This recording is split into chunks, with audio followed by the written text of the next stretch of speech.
ब्रह्मविद् सद्गुरुं ब्रह्मविद्। तो प्रथम अध्याय के तृतीय बल्ली स्टार्ट हो रहा था। शंकराचार्य खुद बता रहे हैं कि ये जो बल्ली का संबंध इसमें स्टार्टिंग में ही ऋतम पिबंतो जो श्लोक है उसमें क्यों दिया गया है, ये जीवात्मा और परमात्मा के बारे में बताने के लिए। तो इससे पूर्व नाना विरुद्ध धर्म वाली विद्या और अविद्या बताई गई थी। इससे पहले विद्या क्या है और अविद्या क्या है बताई गई थी, किंतु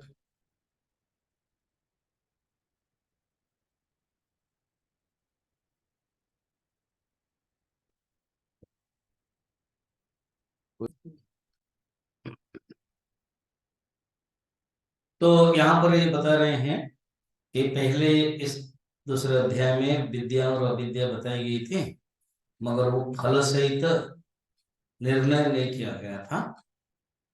और अभी जीवात्मा और परमात्मा दो कंसेप्ट इस बल्ली में है। तो अभी जो पहला जो श्लोक है वो जीवात्मा और परमात्मा का वर्णन है। फिर तीसरा चौथा में शुरू हो जाएगा जो हमारा प्रसिद्ध है, पीछे जो फोटो है ना, आत्मानं रथिनं विद्धि, ये इसीलिए गीता का जो सोर्स है वो कठोपनिषद है, श्लोक से तो है ही, और ये रूपक भी लिया गया है। अब भगवान कृष्ण सारथी है, अर्जुन रथी है, घोड़ा इंद्रियां हैं, शरीर रथ है, जो रास्ता है वो विषय है, क्लियरली वर्णन करते हैं। और यहाँ पर वर्णन है तो बता रहे हैं ऋतम पिबंतो, फिर पढ़ते हैं नंबर 1 वाला। ऋतम पिबंतो सुकृतस्य लोके, ऋतं पिबन्तो सुकृतस्य लोके, गुहां प्रविष्टो परमे परार्धे, गुहां प्रविष्टो परमे परार्धे, छायातपो ब्रह्मविदो वदन्ति, छायातपो ब्रह्मविदो विदन्ति, पञ्चाग्नयो ये च तृणाचिकेताः, ये च तृणाचिकेताः,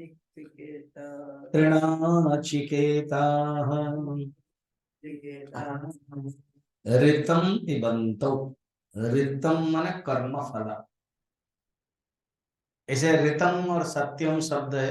ओम सन्नो मित्र सं वरुणः सन्नो भवत्वरियम सन्न इंद्रो बृहस्पतिः सन्नो विष्णुरुक्रमः नमो ब्रह्मणे नमस्ते वायो त्वमेव सत्यम वदिष्यामि त्वमेव ऋतम वदिष्यामि। ऐसे श्लोक है, शांति पाठ। ऋतम फिर सत्य, कंटेक्स्ट के अनुसार ऋतम और सत्यम का अर्थ क्या है, जो थियोरिटिकल ट्रुथ है वो ऋतम है। शास्त्रीय सत्यम इति ऋतम, व्यवहारिक सत्यम इति सत्यम, ये एक डेफिनेशन है। तो वहां जो ऋतम है वो सत्यम है, ट्रुथ है। तैत्तिरीय उपनिषद में भी है, ये तो मंगलाचरण है। यहां पर ऋतम का अर्थ अलग है, कर्मफल। कहते हैं जैसे पीते हैं ना, जैसे दो लोग बैठे हैं तो दोनों को पानी दिया गया, तो कहते हैं दोनों पानी पिया। तो यहां पर कहते हैं कर्म फलम जो है वो दोनों पीते हैं, तो दोनों पिबंत, पिबंत माने पिता हुआ। तो जीवात्मा और परमात्मा के लिए कहते हैं दोनों पीते हुए। ऋतम पिबंतो सकृतस्य लोके गुहाम प्रविष्टो, दोनों ही गुहा में प्रवेश है, जीवात्मा भी है परमात्मा भी है। गुहाम प्रविष्टो परमे परार्धे, गुफा के अंदर जो परम उत्कृष्ट परम ब्रह्म के स्थान में, परार्ध परम ब्रह्म के स्थान में जीवात्मा और परमात्मा दोनों ही कहां पर है, गुहा में है, हृदय की गुफा में। बहुवचन हो गया, दो दो बार हुआ इसलिए एक बार ठगने कह नहीं सकते। फिर तीसरा बार कहते हैं इनका संबंध क्या है, छाया तपो। एक एग्जिस्टेंस वाला है, एक नॉन एग्जिस्टेंस। तपो माने धूप, और छाया माने जो शैडो। एक का अस्तित्व है, एक का अस्तित्व नहीं है। तो जीवात्मा का अस्तित्व नहीं है छाया जैसा, और तपो धूप है परमात्मा। यहां क्लियर है, अच्छा लग रहा है। दोनों रह रहे हैं, जीवात्मा परमात्मा, ये भी अच्छा लग रहा है, ये भी चलेगा। और दोनों पिबंतो, जीव भी पीता है, ये तो ठीक ही है, कर्मफल भोगता है। ईश्वर भी भोगता है क्या? तो ईश्वर अगर भोगेगा तो ईश्वर भी बद्ध हो जाएगा। इसमें शंकराचार्य हम लोगों को बचा दिया। एक क्षत्रिय न्याय न कहे, नहीं नहीं नहीं, तुम इसको समझे नहीं। क्षत्रिय न्याय वो क्या होता है ना, कहीं लोग जा रहे हैं, ठीक है, तो लोग जो जा रहे हैं, तुरंत बारिश हुई। बारिश हुई, किसी के पास छाता नहीं था। एक आदमी ने छाता क्या किया, खोला। इसी बीच में मैंने एक आदमी जब किया, उसका जो फ्रेंड है या उसका पत्नी है, वो भी उसी के साथ जा रहे हैं।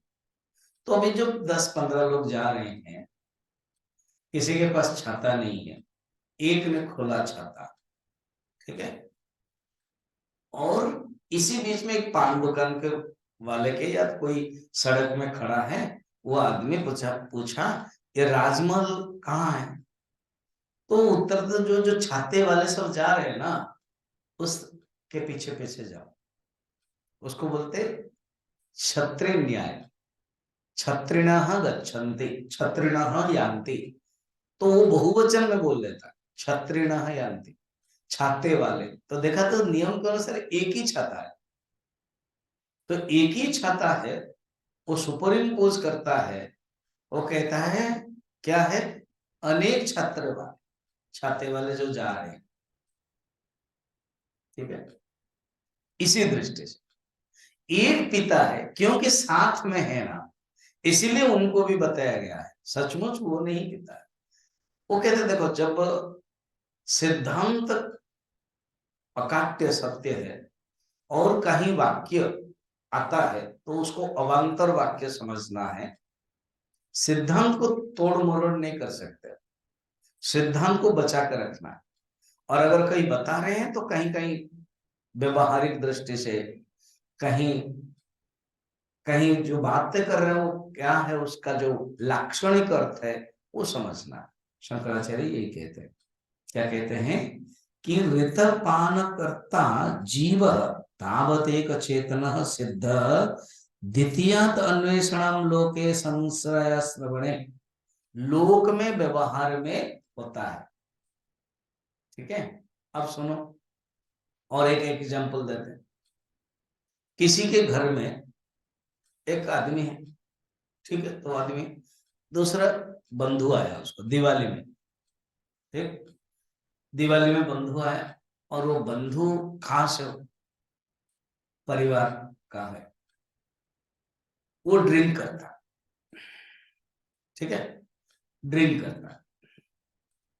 अब ड्राइंग रूम में बैठे हैं, जब ड्रिंक करता है तो वो क्या करे, मालूम है कि ये अच्छी बात नहीं है, मगर वो मना नहीं कर सकते, वो ड्रिंक कर, तो उसका है ग्लास में पीने का, और ये बैठा हुआ है, ये जो बैठा हुआ है ये चाय या पानी पी रहा है, ठीक है।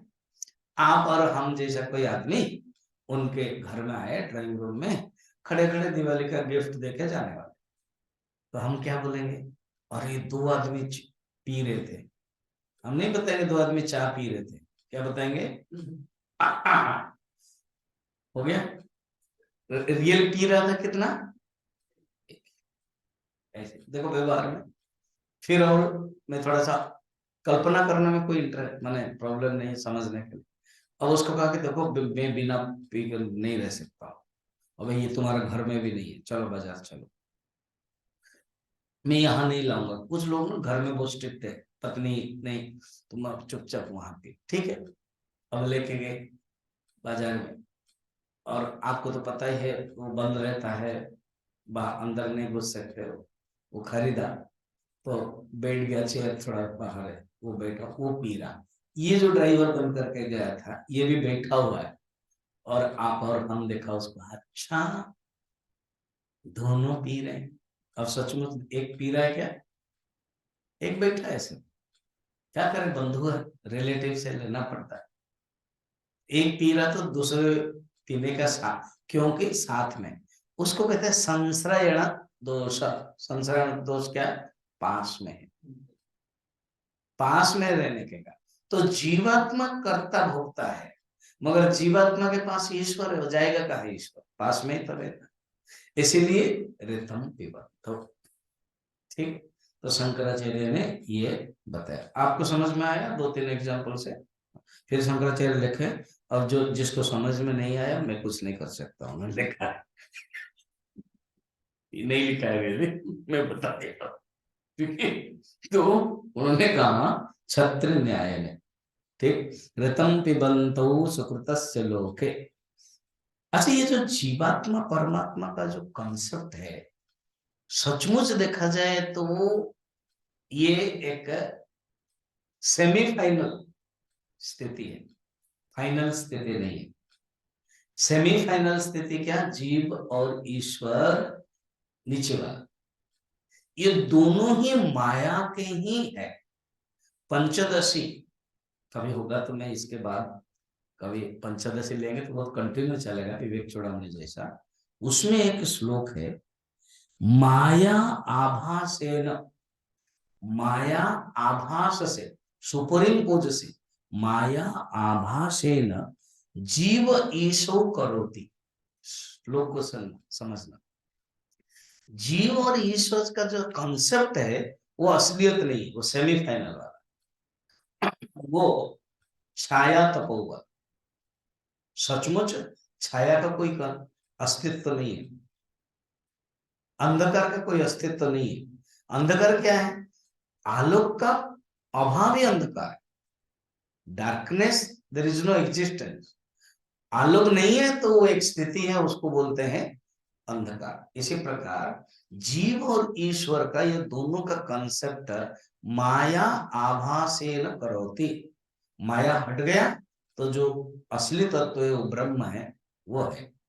छाया तपो ब्रह्म विदो बदंती, ब्रह्मविद लोग इन दोनों का रिलेशनशिप को छाया तप जैसा कहते हैं। और पंचाग्नयो, जो पंचाग्नि की उपासना करते हैं, खाली ज्ञानी लोग, वेदांती लोग नहीं, जो पंचाग्नि की भी उपासना करते हैं वो लोग भी जानते हैं क्या, कि एक खाता है एक नहीं खाता है, एक पिता है एक नहीं पिता, एक भोग करता है, जो जीवात्मा है वो भोग करता है, और जो ईश्वर है वो भोग नहीं करता है।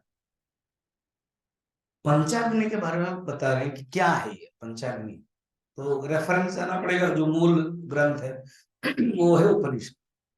अभी तो उपनिषद पढ़ा रहे, बोले नहीं, जहां जिसमें नहीं है ना उसमें लेते हैं। ये माने पुराने जमाने के जो घर में जैसे होता है ना, पास पास रहते हैं, तो जैसे कोई बंधु आ गए ऑल एन सडन, कैसे दिवाली के समय, तो तुरंत आप कंसेप्ट कर सकते हो कि उनके जो दीवार है वो थोड़ा सा ही होगा जो बातचीत कर सकते हैं, थोड़ा घर होगा लंबा, जो बेडरूम है उसके बाद जो आंगन, घर के जो पीछे वाला आंगन, वो दीवार थोड़ा सा होगा जो बात, सुनो जी, हाँ पतली पतली, वो आए हैं हमारे घर में, दाल है और सिर्फ एक ही सब्जी है, तुमने क्या बनाया आज, ना है तूरी की सब्जी है, करेला की सब्जी है, तो थोड़ा सा दे दो ना, और मैं मेरा जो दाल है वो ज्यादा है, वो तुमको भी मैं दे देती हूँ, आपस में दे देते हैं ना। तो यहाँ पर कठोपनिषद में पंचाग्नि करके यमराज चलेगा, क्योंकि नचिकेता तो समझने वाला है, तो पंचाग्नि बताया नहीं है। अब छांदोग्य उपनिषद में पंचाग्नि बताया, तो वहां से लाना पड़ेगा, सब्जी वहां से लाना है ठीक है, तो पंचाग्नि जो क्या क्या पंचाग्नि है बता रहे। विद्युत, अगर पंचाग्नि में जो अग्नि के उपासना करते हैं वो विद्युत, विद्युत एक अग्नि, विद्युत तो है ही बिजली, फिर उसके बाद बड़वानल, फिर उसके बाद दावानल, फिर उसके बाद ज्वालामुखी, उसके बाद वैश्वानर, इसको बोलते हैं पंचाग्नि। छांदोग्यों के 5th चैप्टर में वर्णन है। फिर दूसरे में श्लोक में है द्यू पर्जन्य पृथ्वी पुरुष योषित अग्नि दृष्टि। ये एक पंचाग्नि क्या, एक है द्यू, द्यू माने बिजली, दूसरा है पर्जन्य, पर्जन्य माने पानी, तीसरा है पृथ्वी, पृथ्वी तत्व, चौथा है पुरुष और पांचवा है स्त्री, इसको भी बोलते हैं पंचाग्नि। तंत्र शास्त्र में पंच मकार सुना होगा, मांस, मध्य, मुद्रा, मैथुन आदि। तो इस प्रकार के अलग अलग विद्या बताई जाती। तो ऐसे जो विद्या को जानने वाले, अनुष्ठान करने वाले, वो भी उस परमात्मा के और जीवात्मा के बारे में जानते हैं। अब कहते हैं ये सचमुच यजन करने वाले जो है वो सेतु, सेतु क्या करता है, सेतु माने ब्रिज, तो ब्रिज करता है एक दूसरे को मिलाता। तो नेक्स्ट जो श्लोक है वो ब्रिज का उपमा दे रहे, उपमा माने अलंकार, एलोजन, वो बता रहे। य सेतुर्जानाम् अक्षरं ब्रह्म यत्परम् जैसे तो ही जाना अक्षरम ब्रह्म यत्परम अभयं तितीर्षतं पारं नचिकेतं सकेमहि। अभयम तितीर्षताम पारम नाचिकेतम शकेमहि। इसको हमारा गीता स्टाइल में पढ़ सकते हैं, गीता के छंद में। य सेतुर्जानानाम् जैसे तो ही जाना अक्षरं ब्रह्म यत्परम् अक्षरम ब्रह्म यत्परम अभयं अभयं तितीर्षतां पारम् अभयम तितीर्षताम पारम नाचिकेतं शकेमहि। नाचिकेतं शकेमहि। ननु सन्ति ब्रह्मविदः पंचाग्निविदश्च साम्प्रतम् अनुपलभ्यादितं संख्य पूर्वधि विरोधः राह सेतुः। कहते देखो, सेतु माने क्या होता है, ब्रिज, एक को जोड़ देता है। तो दुख संतरण का साधन होने से नचिकेता अग्नि कर्म परायण यजमान के लिए सेतु माना जाता है। अर्थात ये यहाँ इस श्लोक में दो बताया, कर्म कांड भी और ज्ञान कांड भी। कहते जो कर्म कांड भी है वो जब साधना करता है वो सेतु है, क्या साधन है, ये सेतु माने ब्रिज है, जो साधन है, साधन को भी सेतु कहते हैं, जिससे जाया जाता है। यहाँ पर एक किनारे में आप दूसरे किनारे में जाओगे तो जाने के लिए क्या, एक तो नौका है और जो परमानेंटली ब्रिज है, तो एक से दूसरे तक जाने के लिए।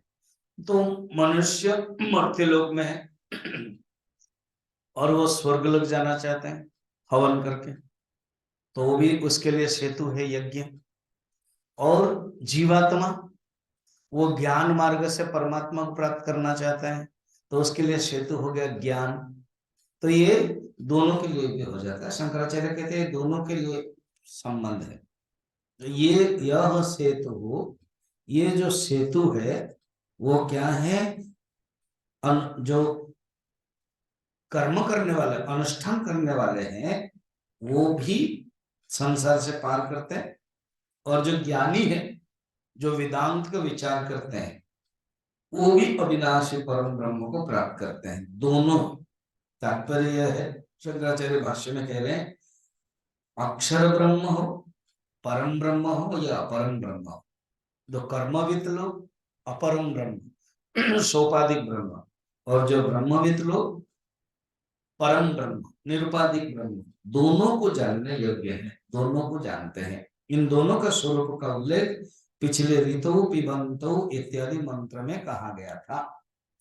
कहते हैं जो जीव के स्वरूप में रहता है, जो जीव के रियलिटी में रहता है, जो जीव के स्थान में रहता है, वो कर्ममय जीवन में रहता है। और जो ईश्वर के स्थान में रहता है वो कर्म छोड़ करके परमात्मा का ज्ञानमय स्थान में रहता है। और दोनों के लिए ये सेतु है। तो एक सेतु हो गया कर्म कांड यज्ञ, और एक सेतु हो गया ज्ञान। तो कर्म कांड और ज्ञान कांड ये दोनों बताया गया। अब जो नेक्स्ट तीसरा, चौथा, पांचवा, छठा कंटिन्यूस चलता रहेगा, ये बहुत ही प्रसिद्ध श्लोक है जो रूपक वाला है। उसके लिए शंकराचार्य थोड़ा भाष्य लिखते। क्या ये भाष्य लिखते हैं? उनमें औपाधिक आत्मा संसारी है। मैं अभी बताया जो जीव कौन है ना, सोपाधिक आत्मा। विद्या और अविद्या साधना का अधिकारी है। विद्या और अविद्या का साधना मूल संस्कृत है, उन्होंने इसे पढ़ा है। तत्रय उपाधिकृतः संसारे विद्या उपद्य अधिकृतः मोक्ष गमनाय संसार गमनाय च तस्य तद उपगम्यते साधनः रथ कल्पते। कहते मोक्ष के लिए विद्या और ये संसार के चक्र के लिए अविद्या। अविद्या माने जो कर्म है, उपासना, ये दोनों के साधन स्वरूप रथ की कल्पना की गई है। अर्थात जिसके अंदर सकाम है, आसक्ति है, अज्ञान है, वो कर्ममय जीवन में रहेगा। और जिसके अंदर में वैराग्य हो गया, वो छोड़ करके ज्ञानमय जीवन करेगा। तो दोनों का ही साधना, दोनों का ही रथ की कल्पना बताई गई है कि इसमें जो कर्ममय जीवन में रहेगा वो जानना पड़ेगा कि वो उसके लिए रास्ता कौन है, उसके लिए घोड़ा कौन है, उसके लिए वो कहाँ बैठा हुआ है। और जो ज्ञानमय करेगा वो रूपक के अंतर्निहित ज्ञान तत्व को देखेगा। शंकराचार्य ये कह रहे हैं, ये कह रहे हैं उनमें कर्म फल भोगने वाला उस संसारी आत्मा को रथ का स्वामी जान, शरीर को रथ ही समझ, क्योंकि शरीर रूप रथ में बंधे हुए अश्वस्थानीय इंद्रिय से यह शरीर रूप रथ खींचा जाता है। ये शंकराचार्य भाष्य में बता रहे। फिर हम मूल श्लोक पढ़े। निश्चय करने वाले बुद्धि, आप अभी जो बता रहे हैं वो श्लोक में ही है। तीसरा श्लोक पढ़ लेते हैं, 3 नंबर प्रसिद्ध श्लोक है ये। इसको सिंबलिज्म कहते हैं। आत्मानं रथिनं विद्धि, आत्मानं रथिनं विद्धि, शरीरं रथमेव तु, शरीरं रथमेव तु, बुद्धिं तु सारथिं विद्धि, बुद्धिं तु सारथिं विद्धि, मनः प्रग्रहमेव च, मनः प्रग्रहमेव च। आत्मानं रथिनं विद्धि। आप जब सुन रहे हो ना, थोड़ा मुझे देखते हुए पीछे भी देख लेना, मेरे लिए भी फायदा ना। क्या स्वामी जी, आप तो पीछे नहीं देख सकते हो ना, मैं पीछे नहीं देख सकता हूँ, मेरा सामने है, वही आ रहा है। ओ तो देखना यहाँ पर क्या क्या कहते हैं। आत्मानं रथिनं विद्धि, जो जीवात्मा है ना, आत्मा माने यहाँ पर जीवात्मा, वो रथी है। रथी माने रथ वाला, रथी माने रथ में जो बैठता है, वो कौन है? अर्जुन है। नहीं स्वामी जी, अभी तो अर्जुन नीचे बैठा हुआ है। अरे वो गीता के प्रवचन है ना, वो दुखी हो गया, फिर वो शरीर छोड़ दिया, सब त्याग, हाँ, शोक संविघ्न मानस त्यक्त, बस बैठ के मांग रहा है। तो कहते हैं और नीचे आकर के ही, और जब बैठा है उसको कल्पना करना है। ठीक है। तो आत्मानं रथिनं विद्धि शरीरम रथमेव। ये जो रथ है ना, वो हमारा शरीर है। जीवात्मा रथी है और जो रथ है वो शरीर है। बुद्धिम तो सारथिम विद्धि, जो बुद्धि है वो सारथी है। तो यहाँ पर कृष्ण सारथी है। तो कौन से बुद्धि है? कॉन्शियसनेस, जो चेतन तत्व। बुद्धिम तो सारथम विद्धि, बुद्धो शरणम अन्यच्छ, बुद्धि के शरण में जाओ। भगवान बार बार बता रहे, तुम बुद्धि के शरण में जाओ। तो अर्थात चेतन तत्व जो इंटेलिजेंस है, जो उपदेश देता है, जो मार्गदर्शन देता है, जो रथ को चलाता है, कृष्ण चलाते हैं। तो बुद्धिम तो सारथिम विद्धि, तो यहाँ पर बुद्धि को सारथी कहा गया। ठीक है, बुद्धि मनः प्रग्रहमेव च, प्रग्रह मने रस्सी, तो जो मन है वो रस्सी है, तो बुद्धि वृत्ति को सारथी जानो। आचार्य शंकर कह रहे हैं ऐसे ही शरीरमय रथ बुद्धि की प्रधानता में मानी गई है, बुद्धि जैसी है वैसे ही चलेगा। तो यहाँ पर शंकराचार्य क्लियरली कहते हैं कि शरीरम रथमेव तु अध्यवसाय लक्षणम सारथिम विद्धि। बुद्धि की परिभाषा क्या है? क्या ऐसे तो निश्चयात्मिका बुद्धि, तो कहते हैं अध्यवसाय लक्षण है, जिसके पास निश्चय करने के सामर्थ्य है। निश्चयात्मिका बुद्धि, अध्यवसाय लक्षण सामर्थ्यम बुद्धि। बुद्धि नेत्र प्रधानत्वा शरीरस्य, छोटे शब्द है मगर अर्थात जीवन में बुद्धि ही मेन है। जिसकी अगर बुद्धि नहीं है तो हिंदी में कहते हैं ना, जो मन की सुनता है वो मनमानी, और जो बुद्धि की सुनता है वो, और जो मन की सुनता है वो बेईमानी, और जो बुद्धि की सुनता है वो बुद्धिमानी और स्वाभिमानी। शब्द हो गया ना चार। तो जीवन में भी अगर कोई बड़ा होता है तो बुद्धि, शरीर नहीं है, पैसा नहीं है, धन नहीं है, बुद्धि के कारण। तो बुद्धि नेत्र नेत्र प्रधानत्व शरीरस्य, एक छोटा सा ही सूत्र है, भाष्य में बता दिया। अर्थात जीवन में शरीर में जीवन में बुद्धि प्रधान है, बुद्धि प्रधानत्व। सारथी नेत्र प्रधान इवरतः, क्योंकि क्योंकि देह के सभी कार्य प्रायश बुद्धि के ही कर्तव्य में होता है। संकल्प विकल्प रूप मन को भी लगाम समझो, वो लगाम किसके हाथ में रहता है?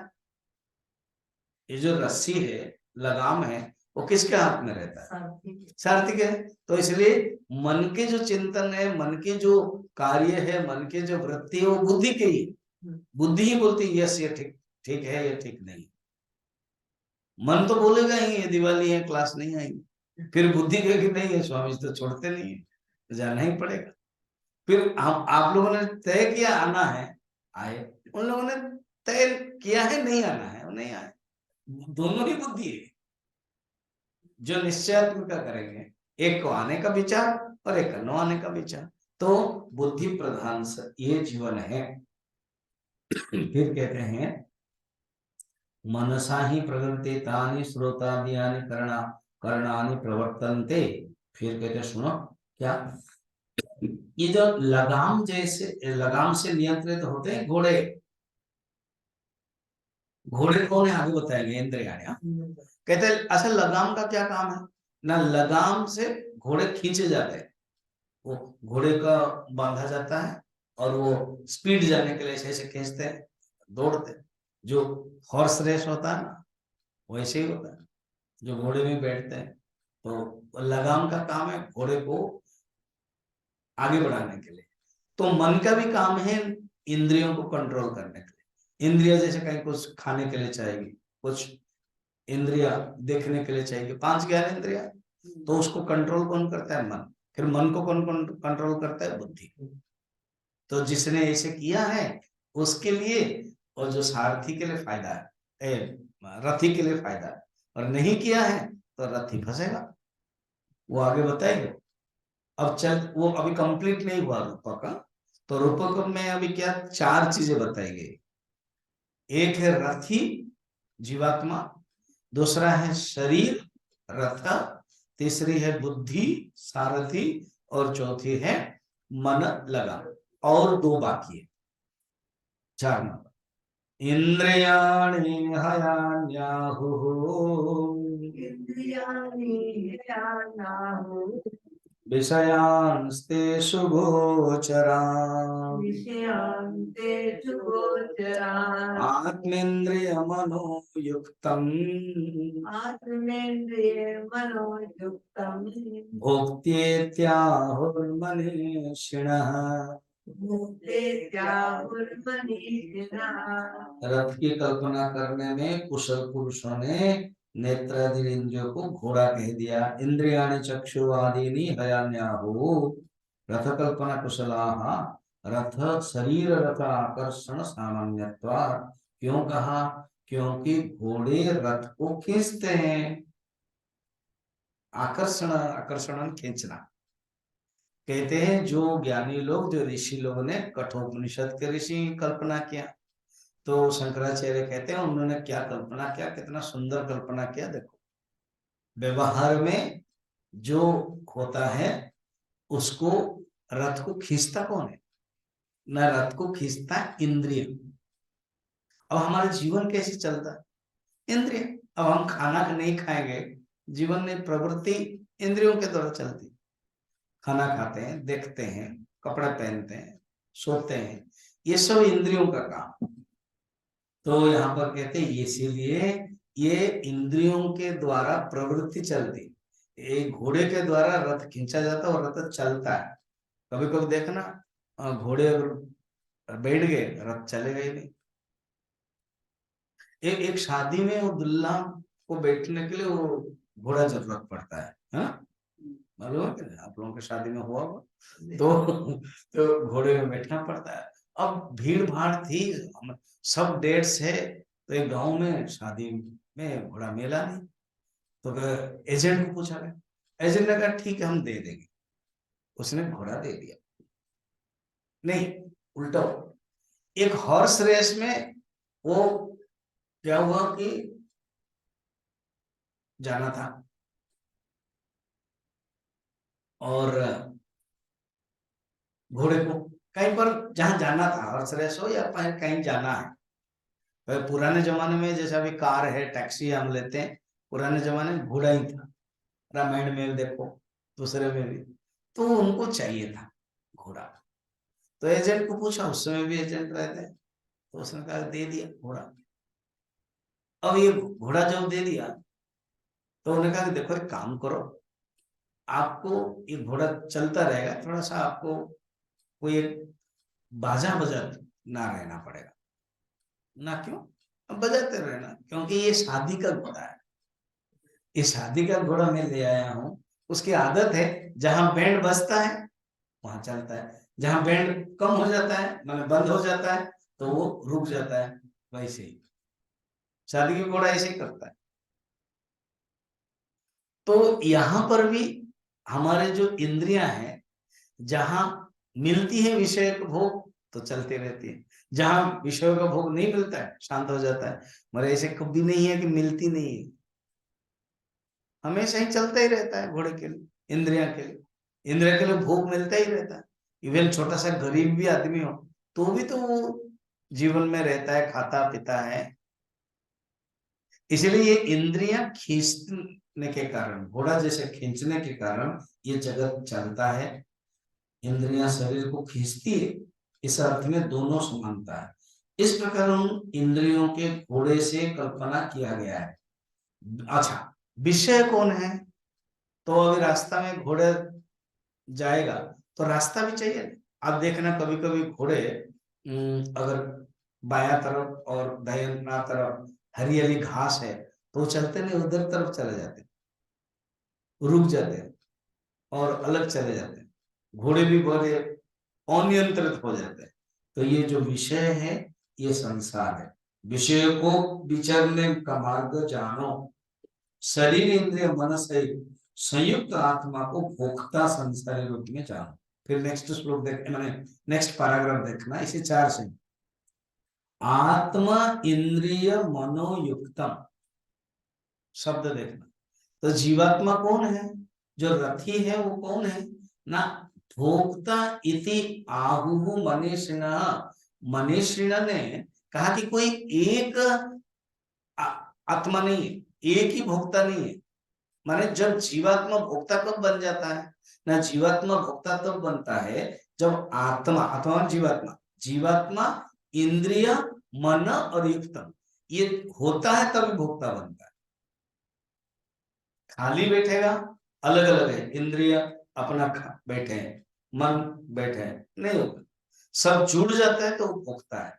इसका अर्थ ये बता रहे हैं भोक्तृत्व तब आता है जब आइडेंटिफिकेशन इंद्रियों के साथ मन के साथ होता है और कर्म फल की इच्छा रखता है, तब कहते हैं शुद्ध आत्मा में तो भोक्तृत्व ही नहीं है। जो आत्मा शब्द परमात्मा के लिए भी यूज होता है, शुद्ध आत्मा में नहीं केवल से आत्म भोक्तृत्व ही बुद्धियादि उपाधिकृत एव तस्य भोक्तृत्वम, केवल वो उपाधिकृत ही, जब वो उपाधि बुद्धि के साथ तादात्म्य करता है तब वो, अर्थात सोपाधिक आत्मा निरुपाधिक आत्मा, आत्मा एक ही है। जब वो मन और इंद्रियों के साथ बन जाता है सोपाधिक आत्मा, वो भोक्ता बनता है। और अगर जब अलग होता है बिल्कुल नहीं होता है। बे उपनिषद में भी वर्णन है, ध्यायती व लेलायती व, ये देख सचमुच वो भोक्ता भी नहीं है मगर सुपरीम पोजीशन है। उपनिषद में, बृहदारण्यक उपनिषद में कहते हैं ये लगता है जैसे ध्यान करता हुआ, लगता है जैसे चेष्टा करता हुआ, सचमुच है ही नहीं। तो ये अन्य श्रुति भी केवल यही बताए भोक्तृत्व ऐसा होने पर आगे के जनावली रथ कल्पना वैष्णव पद के आत्मतत्व को प्राप्त करते हैं।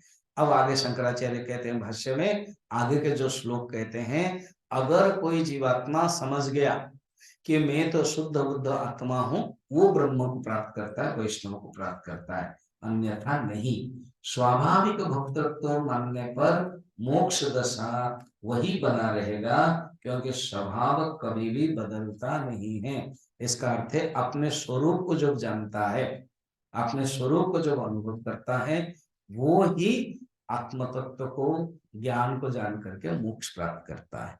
अब देखना, अब जो वर्णन करते हैं ना, जिसकी घोड़ा और बुद्धि सारथी दुष्ट है उसकी हालत क्या होती, और जिसकी घोड़ा सारथी कंट्रोल है उसकी हालत क्या होती, उसकी दशा क्या होती। दो वर्णन है, एक 5 नंबर में और एक है 6 नंबर में।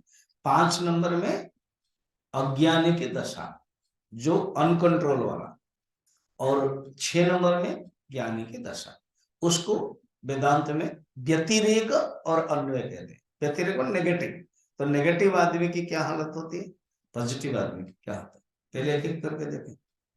यस्त्व विज्ञानवान भवते विज्ञानवान् भवति अयुक्तेन मनसा सदा युक्तेन मनसा तदा तस्येन्द्रियाण्यवश्यानि तस्येन्द्रियाण्यवश्यानि दुष्टाश्वा इव सारथेः। दुष्टास्वायुधारते यह तू अविज्ञानवान भवति, जिसके बुद्धि, अविज्ञान माने बुद्धि नहीं है, अविज्ञानवान।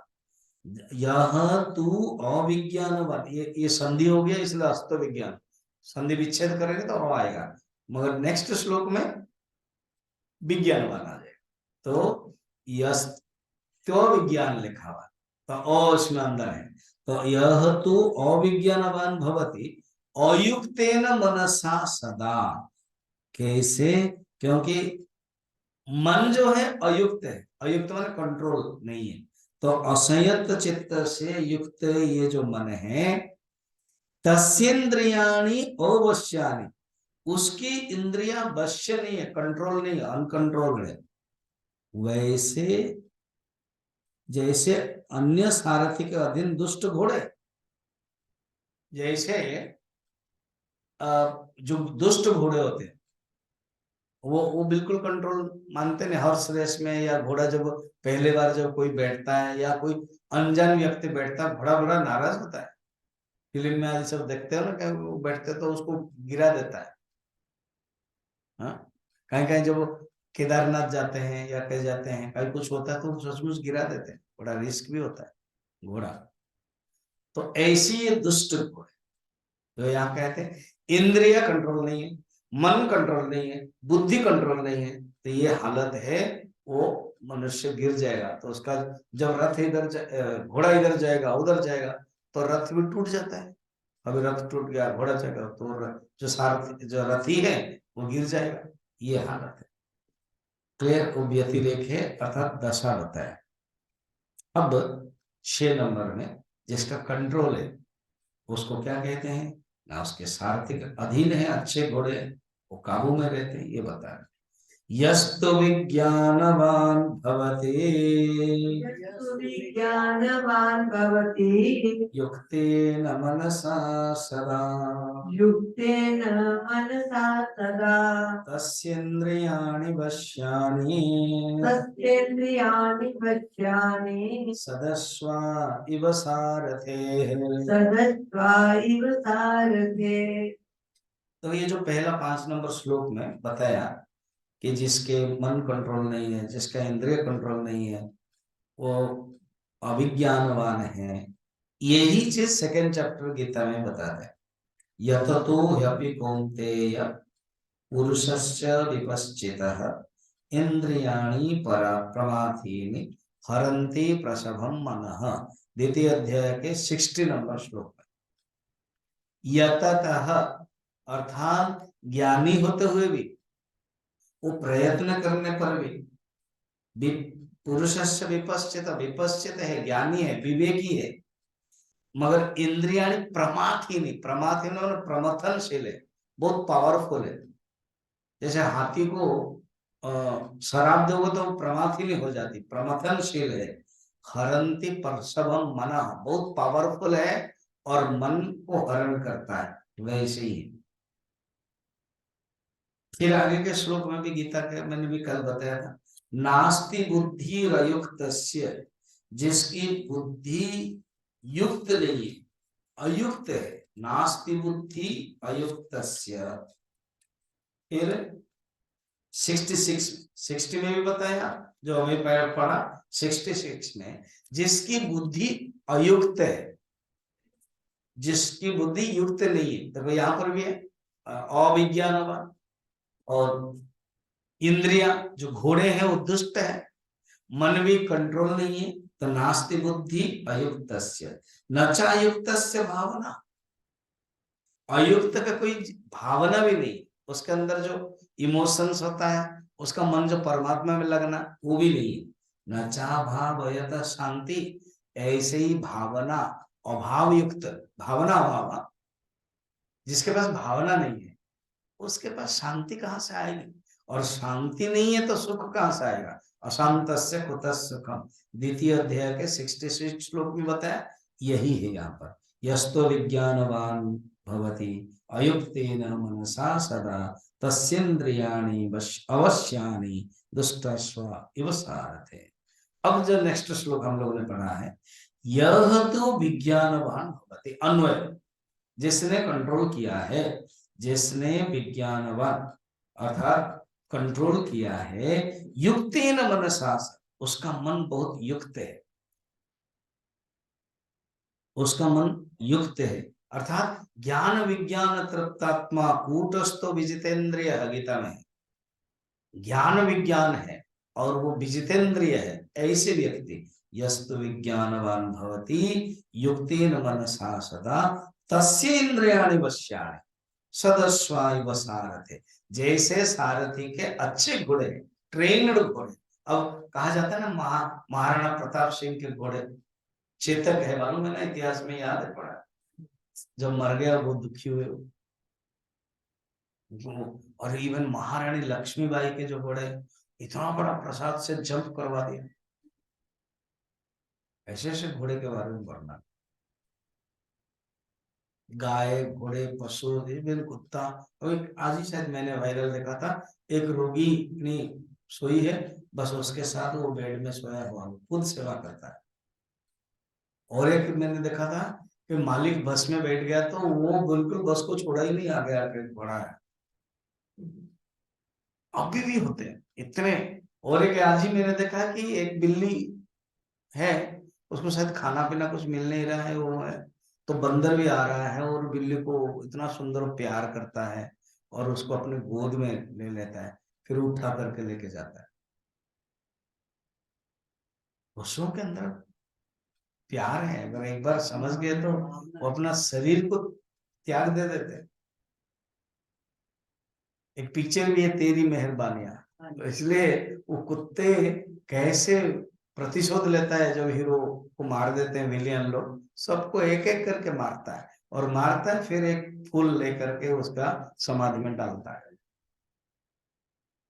तो जो दुष्ट है वो कैसे होता है और जो अच्छा घोड़ा है वो कैसे होता है।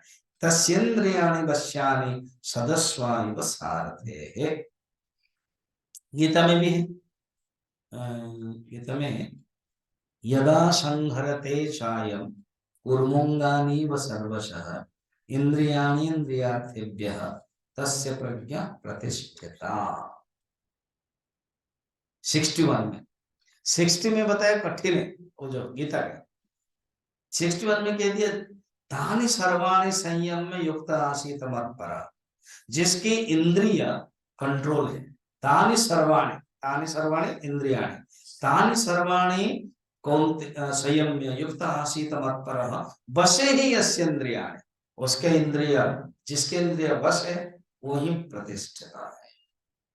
फिर यदा संहरते चायं 58 में, यदा संहरते चायं कुर्मुंगानीव सर्वशः, जैसे क्या बोलते हैं उसको, टॉर्टेज, कछुआ, तो कछुआ पानी में रहता है और उसका जो पीठ है ना बहुत हार्ड होता है, पत्थर कोई फेंकता है तो उसको कुछ नहीं होता है। इसलिए कहीं कलकत्ता पुलिस का स्लोगन मैंने कहीं पढ़ा था, even a creature in this world had a helmet so it doesn't get any accident, so learn from tortoise. उसका टॉर्टेज का फोटो भी होता है ना, हेलमेट पहनता है ना, और वो हेलमेट भगवान ने पहले से दे दिया। सो इसलिए पीपल, आप चलते समय हेलमेट पहनो। तो मगर वो जान लेता है कि अभी कोई होता है, तो वो क्या करता है, उसके जो इंद्रियां है, उसके जो 6 पैर है समझ लेता है। यदा संगरते चाय कुर्मुंगानीव सर्वशः इंद्रियाणीन्द्रियास्यर्थे तस्य भ्यः तस्य प्रज्ञा प्रतिष्ठिता। ऐसी ये जो 6 नंबर को समझाने के लिए कि गीता कहीं आ गया श्लोक, तस्मादस्य महाबाहो निगृहीतानि सर्वशः इंद्रियाणां, ये फिर 68 तस्मादस्य कंप्लीट करते हैं यहाँ गीता में, तस्मादस्य महाबाहो निगृहीतानि सर्वशः इंद्रियाणीन्द्रियार्थेभ्यः तस्य प्रज्ञा प्रतिष्ठिता। इंद्रियाणीन्द्रियार्थेभ्यः ये कॉमन है, 68 में भी है और 58 में भी, इंद्रियाणीन्द्रियार्थेभ्यः तस्य प्रज्ञा प्रतिष्ठिता। ये टॉपिक मूल सोर्स है, ये गीता माने उपनिषद, कठोपनिषद, वहां से गीता में लाया गया। ठीक है, ये क्लियर है दोनों श्लोक का। और आगे बढ़ते हैं, कंप्लीट नहीं किया और आगे बढ़ते हैं। क्या कहते हैं देखिए, पहले कह गए जो अविवेक बुद्धि रूप सारथी वाले रथ के स्वामी के लिए श्रुति का फल बताते हैं। कहते जो कंट्रोल नहीं करता है उसको क्या मिलता है, और जो कंट्रोल करते हैं उसको क्या मिलता है, फल की प्रधानता से बता रहे। 7 नंबर 8 नंबर एक ही तो देखेंगे। 7 नंबर यस्तो विज्ञानवान भवति ज्ञानवान् भवति अमनस्क सदा शुचिः अमनस्क सदा शुचिः न स तत्पदमाप्नोति न स तत्पदमाप्नोति संसारं चाधिगच्छति। यह तो अभिज्ञानवान भवति अमनस्क सदा शुचि। 5 नंबर 7 नंबर सेम सेम है, वहां पर भी बताया अभिज्ञावान, यहाँ पर भी बताया अभिज्ञावान। वहां पर बताया अयुक्तेन मनसा, यहाँ पर अमनस्क। मन जिसका अयुक्त है यहाँ पर अमनस्क, अर्थात मन कंट्रोल वाला नहीं है। सदा असुचि, यहाँ पर थोड़ा एक ही शब्द जोड़ा, असुचि, जो पवित्र नहीं है, जिसका मन पवित्र नहीं है, न स तत्पदाप्नोति, वो उस पद को प्राप्त नहीं करता है। फिर क्या प्राप्त करता है? संसारम च अधिगच्छति, संसार में ही पड़ा रहता है, जन्म मरण चक्र में पड़ा रहता है। अर्थात जो इस प्रकार के बुद्धि, इंद्रिया, मन को कंट्रोल नहीं करता है, मगर संसार में तो रहता है। प्रवृत्ति स्वाभाविक है, कुछ करना नहीं पड़ता है, इंटरेस्टिंग प्रवृत्ति, मगर वो स्वाभाविक। प्रवृत्ति का अर्थ क्या है ना, कर्म करो, मगर नहीं, वो ऑटोमेटिक, क्योंकि वो प्रवृत्ति वहां के वासना है, तो पूर्व जन्म के वासना के कारण उसको प्रवृत्ति ऑटोमेटिक करना पड़ता है। तो ऐसे जब करेगा तो उसका फल संसार है, जन्म मरण चक्र होगा, दुख होगा, दुख संसारणम, दुख के संसरण से ही सेतु है। और यहाँ पर टॉपिक बोल रहे हैं ऐसे व्यक्ति की दशा क्या होती है। बताइए, जो विज्ञानवान होता है वो क्या है, वो फिर हम लोग बाद में बताएंगे। हम लोग फिर दिसंबर में लेंगे। ओम पूर्णमदः